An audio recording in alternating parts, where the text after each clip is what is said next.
The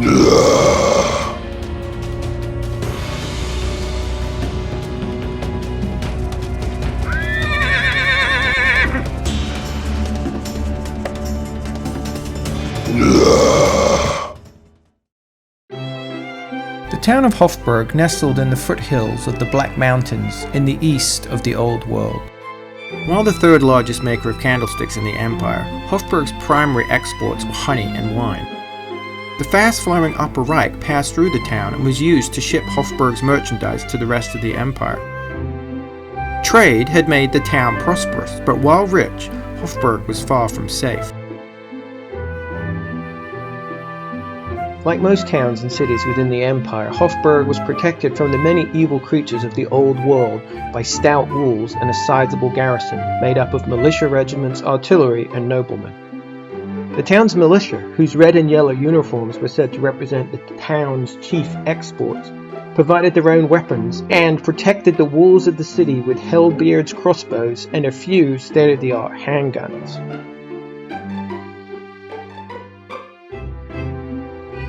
Hoffberg's wealth explained why so many members of the Engineer Guild had made the town their home, and why, as a result, Hoffberg's towers bristled with batteries of great cannons and Hellblaster volley guns. Hoffberg also had more than its fair share of wizards from the Imperial Colleges of Magic. In peacetime, they were employed by the trading families to use their arcane knowledge to sweeten both honey and wine. In times of war, they assisted the defenders of Hoffberg with spells and incantations.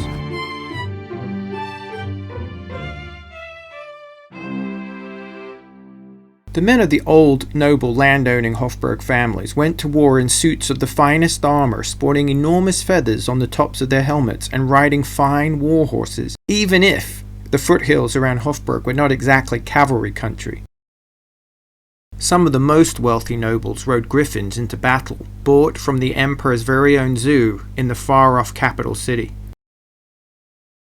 Many of the townsfolk of Hoffberg thought these fabulous beasts purely for show and would complain about the dung on their rooftops.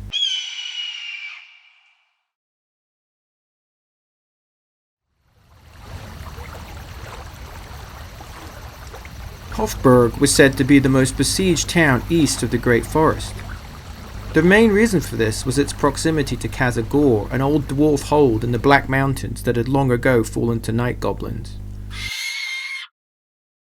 Every summer, for as long as anyone could remember, goblins from Khazad-dûr would descend on Hoffberg in search of food and treasure. No one was terribly surprised, therefore, when, in the summer of 2507, in the reign of Emperor Karl Franz, the goblins of Khazad-dûr, led by their chief Spiteweasel, left their mountain stronghold and marched on Hoffberg.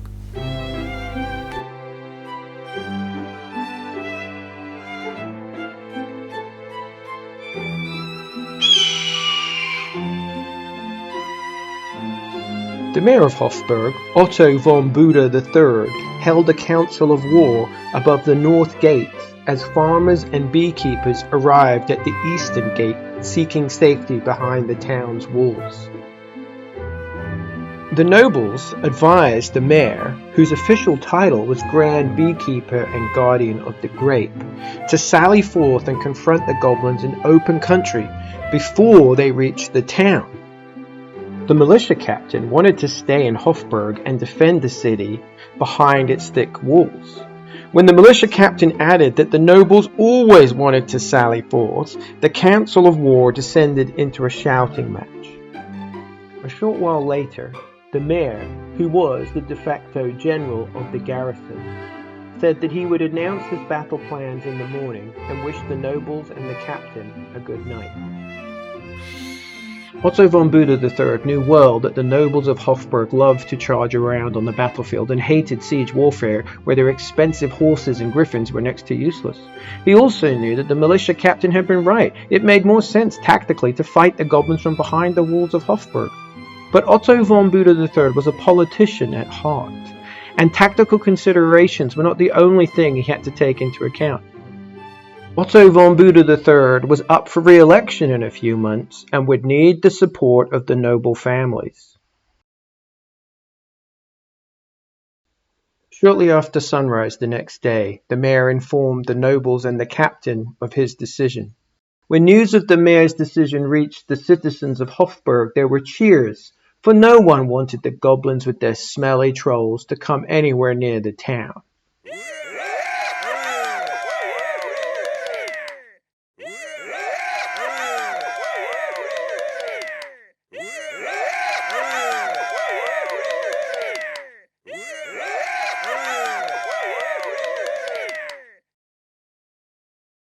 And so it was that later that day, the garrison of Hoffberg marched out of the eastern gate. The smug nobles to the front, the infantry and a sizable artillery train bringing up the rear.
The Grand Beekeeper and Guardian of the Grape halted the Hoffberg garrison some 10 miles from the town at a fork in one of the tributaries of the Upper Reik, near the hamlet of Wartheim, from which the battle that was to follow got its name.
It was not long before the goblin army came into sight.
In the middle of the vast horde was Chief Spiteweasel ordering his forces forward.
With the goblin horde fast approaching, on the Empire's right flank, missile troops took up position outside Wartheim itself. In the center, the infantry and steam tanks advanced in good order, but the cannons struggled to cross the stream.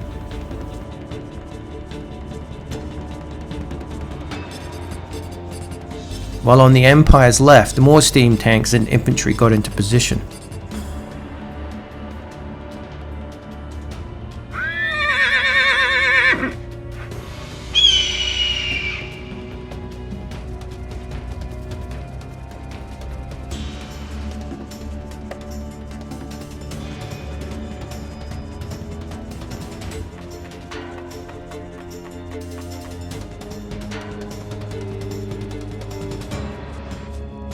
A goblin shaman cast a Fist of Gork spell on one of the steam tanks on the Empire left, but failed to damage the machine. Another shaman cast Get Off on a volley gun in the center of the battlefield, sending it careering into another and forcing a squadron of knights back. Goblin catapults and doom divers were still out of range and held their fire, showing remarkable discipline for goblins. Chief Spikeweasel ordered his forces forward.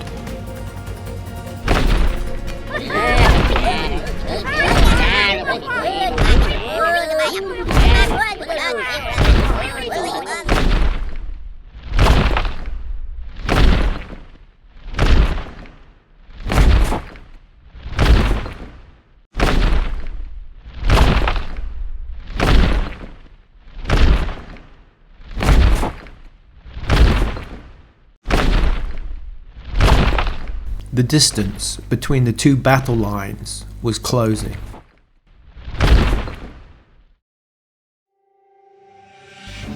On the Empire's right flank, a wizard cast Voice of Command to get a unit of missile troops into position.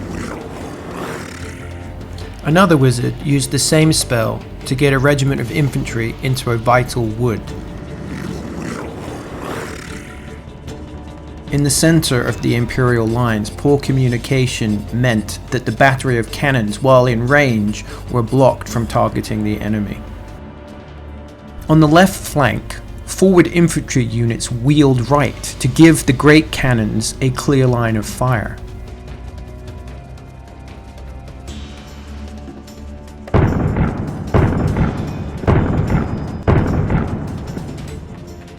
When the smoke cleared, an entire mob of goblins had been blown away, and another severely weakened.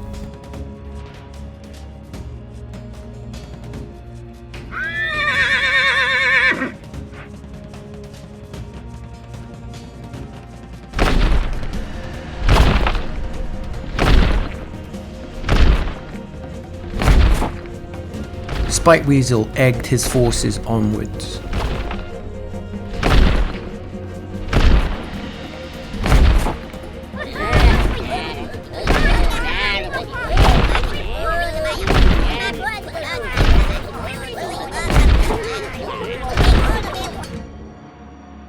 On the Empire left, another Fist of Gorkspale failed to damage a steam tank. While on the Empire right, catapults and doom divers caused casualties to an Empire missile regiment just outside of Wartheim. Back on the Empire's left flank, Goblin bowfire pushed back and confused an infantry regiment, while a giant managed to destroy one of the steam tanks. On the Empire's right, a mob of goblins with a troll and a summoned swarm of bats in support crashed into the wood. The Imperial infantry, however, defended bravely and the goblins were forced to retreat.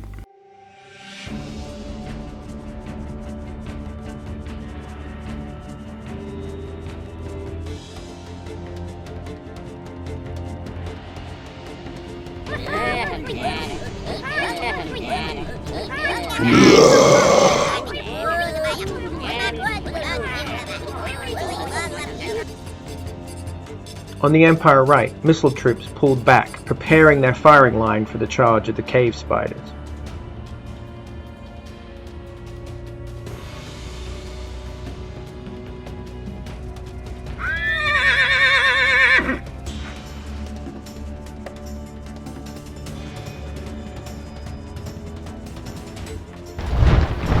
On the left flank, more units advanced.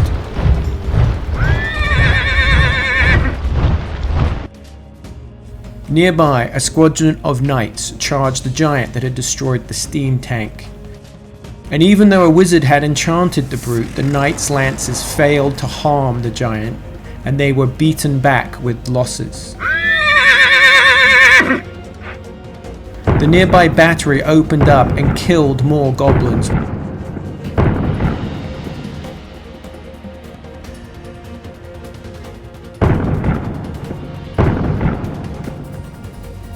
In the center of the battlefield, volley guns and crossbows mowed down dozens of night goblins.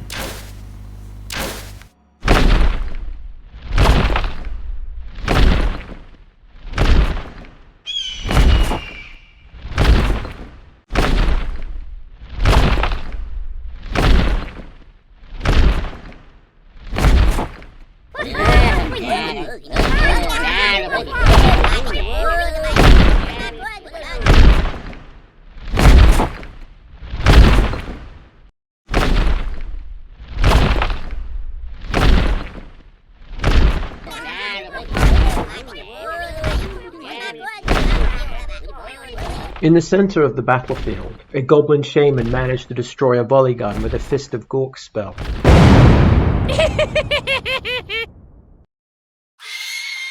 On the Empire's right, the cave spiders and trolls charged the infantry blocks on the outskirts of Wartheim, but were forced back with losses.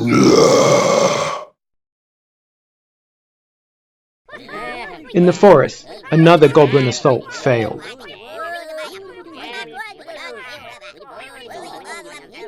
Despite taking heavy losses from the Empire's artillery and missile troops, the goblins in the center of the battlefield charged into the enemy line. The Empire line holds, and the goblins are pushed back. Nearby, a giant headbutts a steam tank, but fails to have any effect. Another giant charged a volley gun, which misfired and was subsequently destroyed by the giant.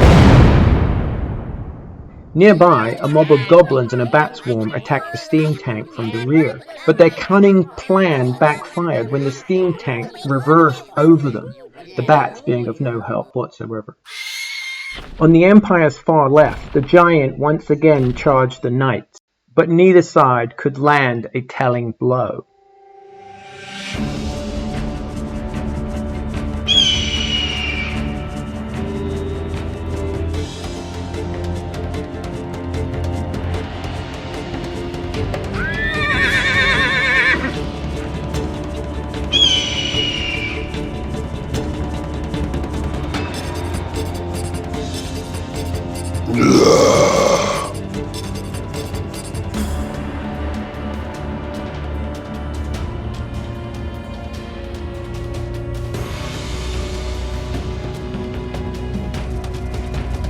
On the Empire's left, the squadron of knights who had been fighting the giant retreated behind the volley guns to allow them and the great cannons to fire at the beast.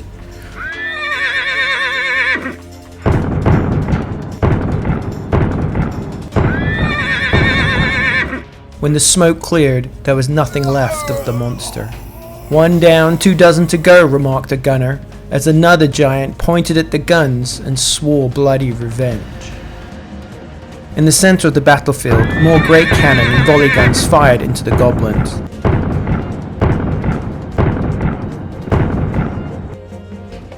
Infantry regiments charged forward and made short work of the goblin mobs before them. One regiment, which dispatched mob after mob, became so emboldened by their victory they charged deep into the goblin lines before seeing sense and retreating.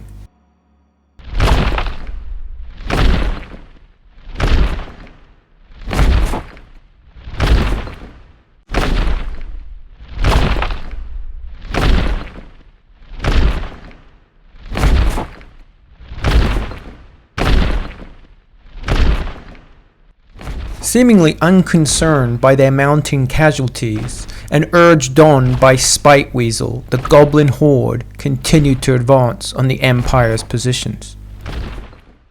One confused giant headed off in the wrong direction, crushing a number of goblins in the process. Another decided to head back to the mountains for some reason. In the center, a mob of goblins attempted to charge 2 volley guns and were blown to pieces. More of the goblins' own artillery were rolled forward into range. And on the Empire right, Doom Divers destroyed a cannon and confused the crew of another. While on the Empire's left, more goblin artillery fire pushed back an infantry regiment. On the Empire's right, a rampaging giant with a bone club wiped out 2 entire regiments of infantry before reaching the stream and stopping for a drink. Another assault on the woods was beaten back. In the center of the battlefield, the greatswords are charged by a giant, which they manage to wound. At around the same time, only a few wheels and cogs were left of a steam tank after an irate giant whacked it with his club. Another giant and some goblins charged into a regiment of missile troops who bravely stood their ground. When the fighting was at an end, not a single human was left alive, but the giant was also no more.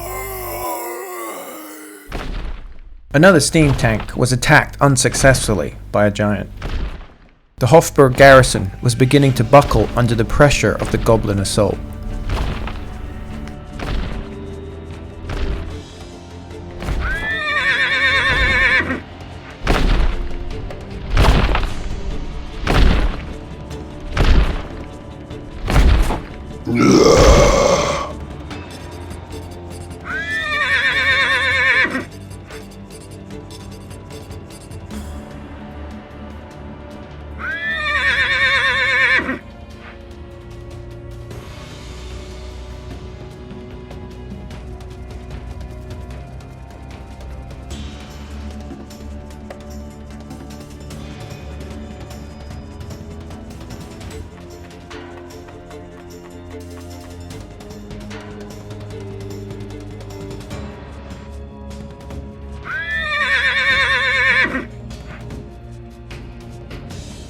Mayor Buddha sent a runner with an order to a regiment of infantry on the Empire left to cross the stream and attack an isolated group of trolls. The infantry did as ordered and were quickly slaughtered, though they did manage to thin the troll ranks before dying to a man, so it wasn't a complete waste, concluded the mayor. The victorious trolls advanced into the flank of another unit and wiped them out as well. But by this point, there was only a single troll left standing. The surviving troll seemed oblivious to the mass of knights only a short distance away, readying to charge him. The giant, having a quiet little drink by the stream, was rudely interrupted by a galloping group of knights. In the fight that followed, the giant killed a number of his assailants with his bone club, but was himself badly wounded. Meanwhile, another squadron of knights charged out of Wartheim into the flank of a wounded giant, hoping for an easy kill. The knights took down the monster, and then somewhat rashly advanced into another giant. When the fighting was over, the second giant was no more, but not a single nobleman had survived. In the center, another cannonade caused yet more slaughter to the massed goblin mobs.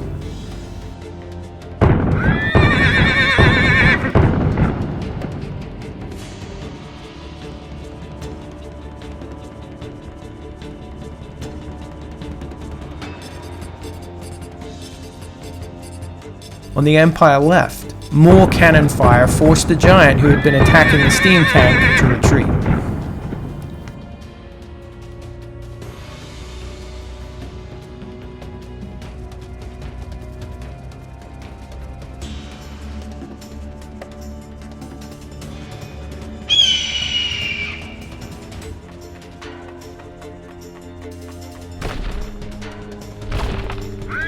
The wounded giant by the stream charged the knights, but was skewered on a lance and died. The nearby lone troll charged into a regiment of infantrymen, preferring his chances against them than the cavalry on the other side of the stream. The troll and his goblin mates managed to kill 10 soldiers before being killed themselves. The infantrymen's celebrations were cut short when a giant came stomping around the corner of Wartheim. Another assault, this time led by trolls, finally cleared the wood of the pesky humans.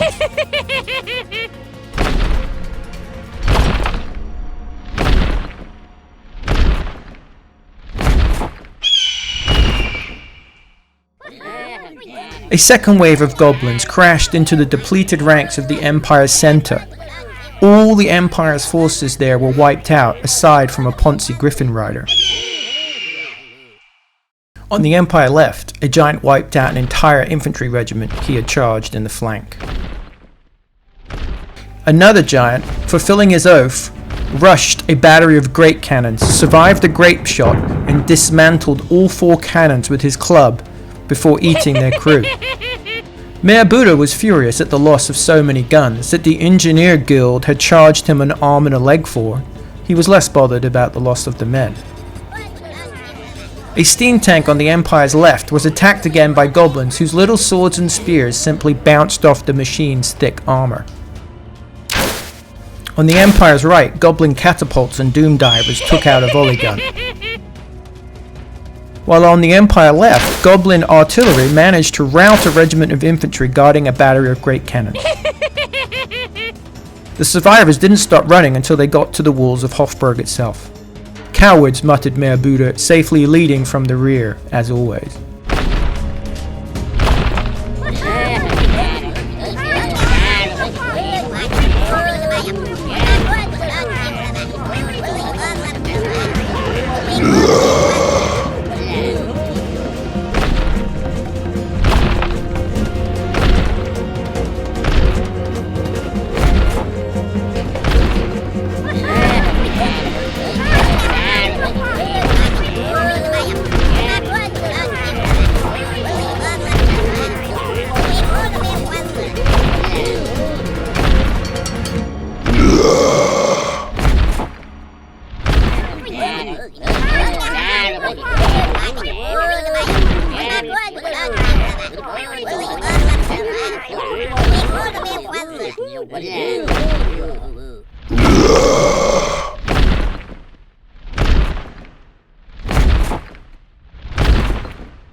The mayor ordered his knights to advance.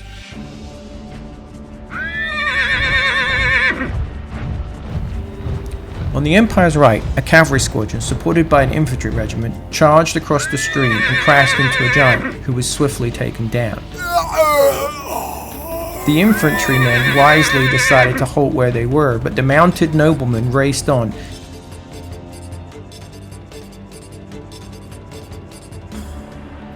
exposing their flank to an attack from the trolls hiding unsuccessfully in the wood. Meanwhile, another unit of knights crashed into a mob of goblins and slaughtered them. As they pursued the few survivors, they rode into a giant who killed 4 of their number and stopped their advance.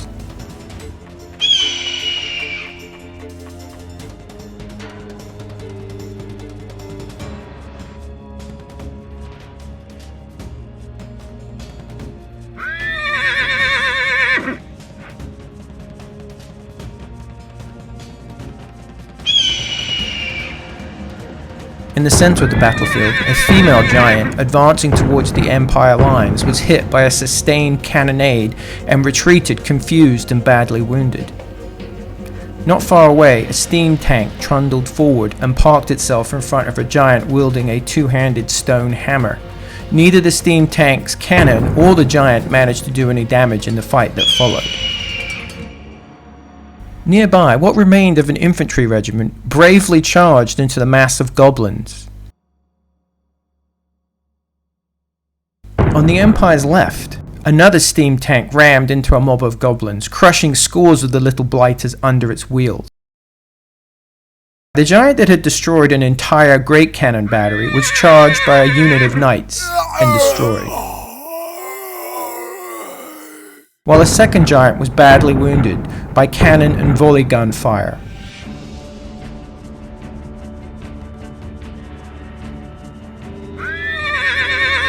On the Empire extreme left, the cavalry wing moved up as ordered.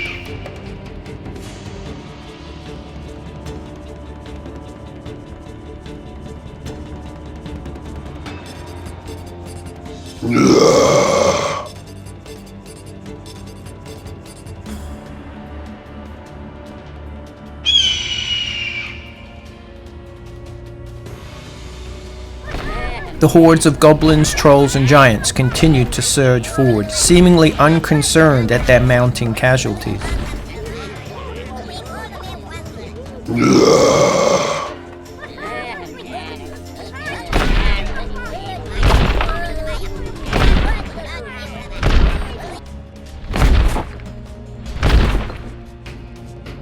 In the center of the battlefield, a shaman killed a number of knights with a Fist of Gork spell. While on the Empire's left, another spell destroyed 2 great cannons. By this stage, the Empire had less than half the artillery it had started the battle with. Catapults and doom divers on the Empire's right wiped out the unit of infantry that had just helped take down a giant. At the same time, a giant and some goblins charged into cavalry crossing the stream.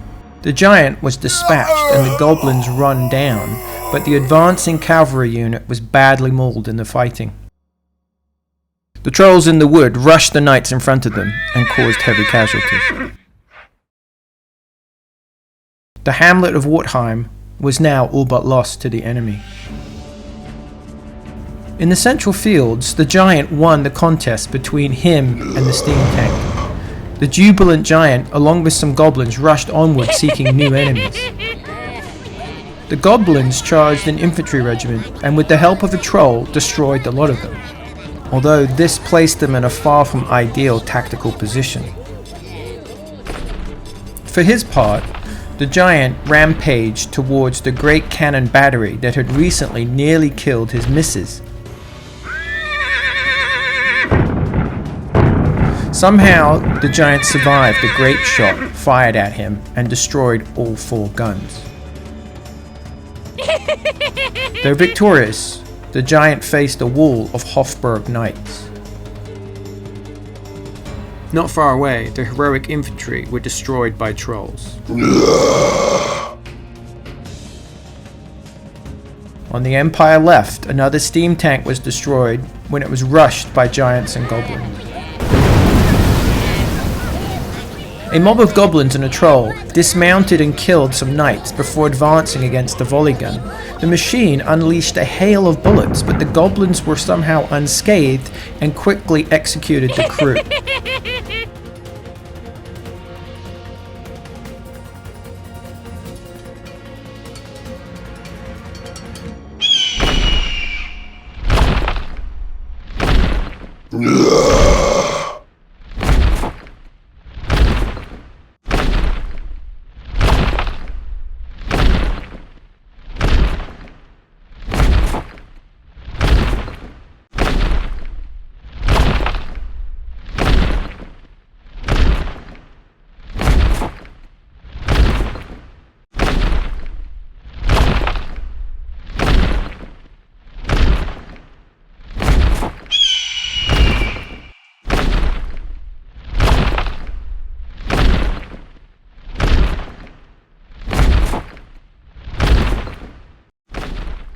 With the battle seemingly at the moment of crisis, Mayor Otto von Bühler III ordered his last remaining cavalry reserves into action.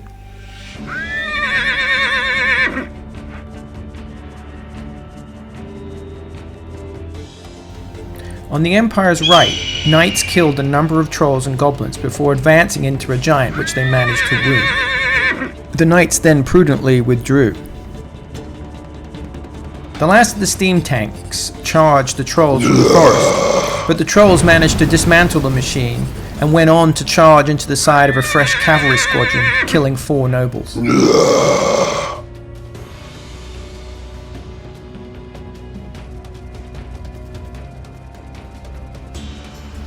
The only cannon still working was withdrawn by its crew to the bridge, where it fired upon a mob of goblins crossing the fields and routed them. In the center of the battlefield, mass cavalry formations surrounded and defeated the giant that had wiped out the great cannon battery moments before. Other knights assisted the missile troops in dispatching the mob of goblins in the field for no losses. These knights then charged the giant by one of the destroyed steam tanks, but failed to do any damage and were pushed back. But a subsequent attack by another squadron of knights, led by a griffin rider, wounded the giant. Over on the left of the Empire's battle line, knights charged yet more giants, hoping to take them down before they caused more mayhem, but only managed to wound one of the enormous brutes.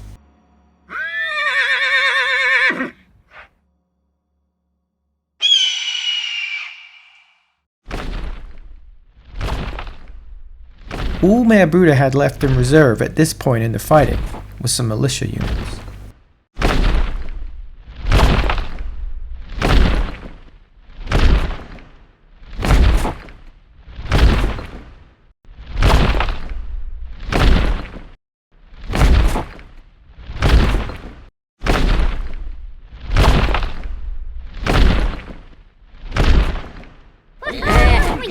On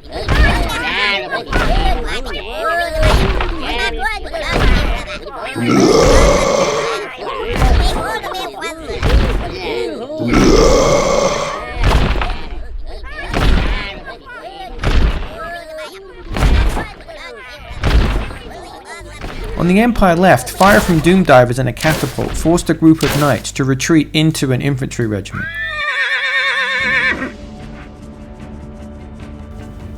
In the center, the goblin shaman cast Hand of Gork on a squadron of knights, killing some and confusing the rest. On the Empire right, near Wartheim itself, an enormous melee unfolded as trolls, goblins and giants fought a number of knight squadrons.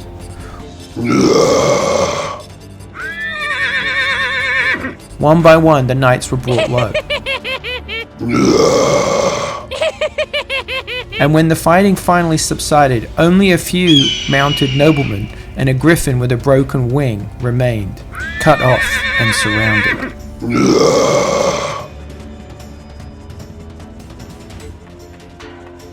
In the center of the battlefield, a pair of giants and some goblin spearmen smashed into a group of knights and a griffin rider. The knights were all killed, and even the griffin failed to escape. The giants then steamed into another group of knights, already in combat with some trolls. The fight was short-lived, and another unit of knights was wiped out. The trolls then rushed forward into a unit of missile troops and quickly annihilated them. Over on the Empire left, another pair of giants charged more knights, and though the knights were pushed back and eventually destroyed, they did manage to wound one of their assailants. Nearby, a goblin hero with a pet troll led two mobs of goblins and a giant in an attack on another squadron of knights. The knights focused their attacks on the giant and managed to bring it down, but the mass of goblins forced them back.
Receiving news of the carnage unfolding across the battlefield, Mayor Buddha made the heavy and risky decision to order a retreat.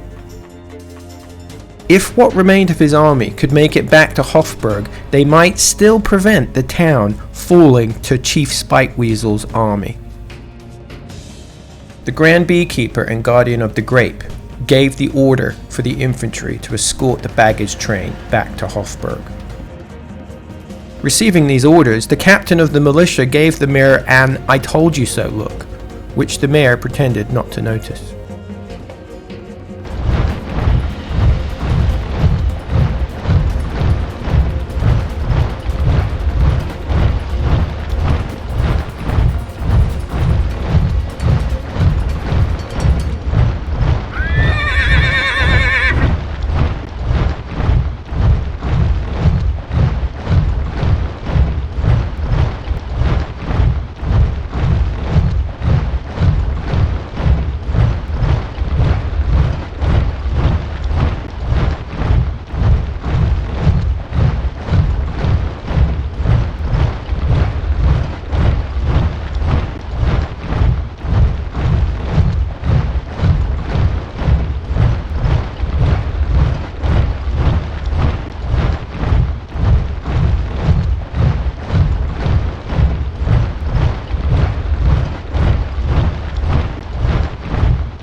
As the infantry marched away, the mayor ordered that the knights would remain, buying as much time as they could so that the retreat did not turn into a rout. The mayor then made his own escape.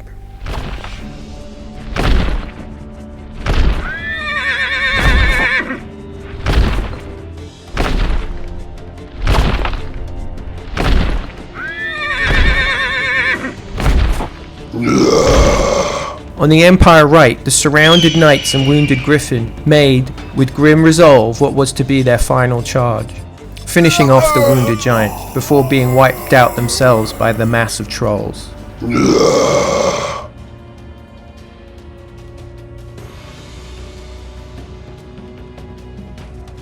Nearby, on the outskirts of Wartheim itself, another bloodied squadron of knights led by a champion charged a group of trolls. But the trolls made short work of the exhausted noblemen before advancing into the last of the great cannons, defiantly holding the bridge. Grape shot killed one of the trolls, but the crew were no match for the monsters that remained, and their lifeless bodies were thrown from the bridge. In the central fields, a squadron of knights and a mounted hero, obeying the mayor's orders to buy the infantry time, charged two giants. In the titanic fight that ensued, the knights slayed one of the giants and wounded the other, but were themselves wiped out. On the Empire's left, what remained of the cavalry wing stormed into the advancing enemy. One squadron managed to wound two giants before being pushed back, while a second squadron, led by the last of the Griffin Riders, massacred a mob of goblins before crashing into a second mob. This second unit of goblins fired a volley of arrows at the onrushing knights, but the knights' fine armor protected them. In the melee that followed, this second mob of goblins was utterly destroyed.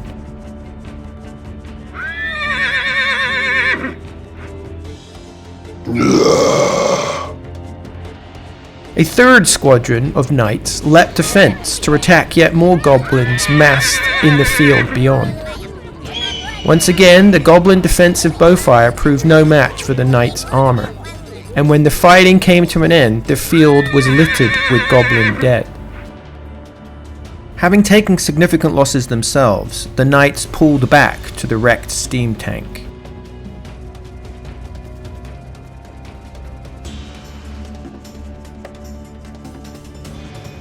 Across the battlefield, the knights had fought bravely, selling their lives as dearly as they could.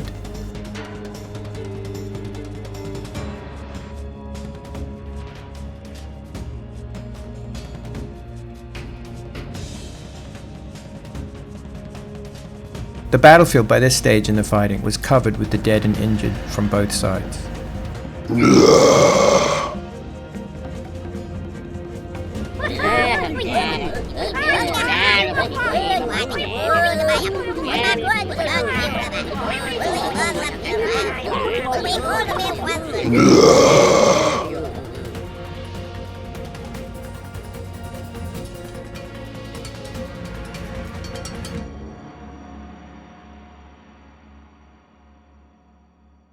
Seeing the enemy infantry withdrawing, Chief Spikeweasel sensed victory.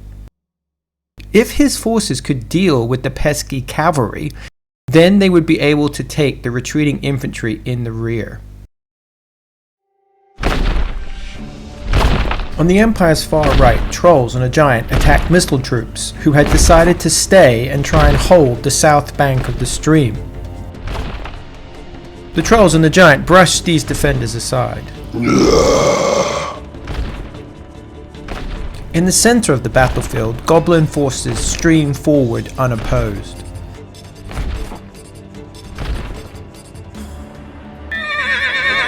On the left of the Empire battle line, the last of the Griffin Riders and his knights went down fighting, taking as many trolls and goblins with them as they could.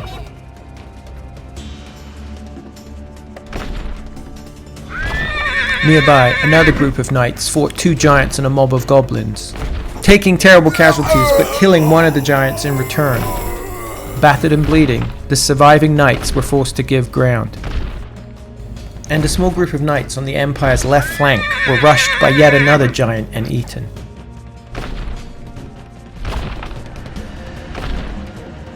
And as if things weren't bad enough for the Hoffbergians, bands of trolls were seen emerging from the forest to the north.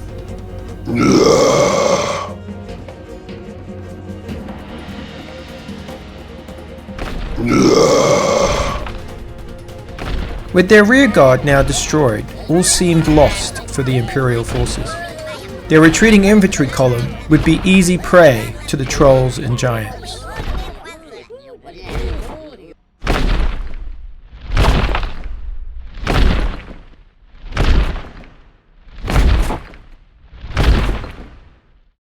Had the garrison of Hoffberg been pursued by a disciplined enemy, say Chaos or the Undead, then no doubt it would have met its doom on the road from Wartheim. But dear goblin armies, especially those with many trolls and giants in their ranks, tended, after a victory, to linger on the battlefield, eating the dead and playing with the wounded. And it was this predilection on the part of their enemies that allowed what remained of the garrison to reach Hoffberg unmolested.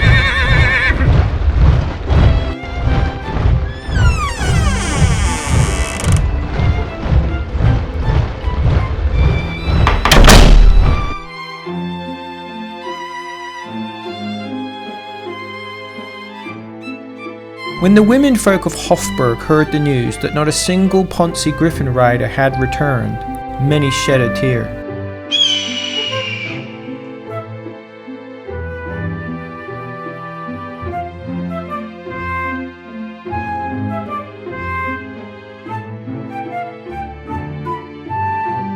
The Battle of Wartheim was over. The siege of Hoffberg was about to begin.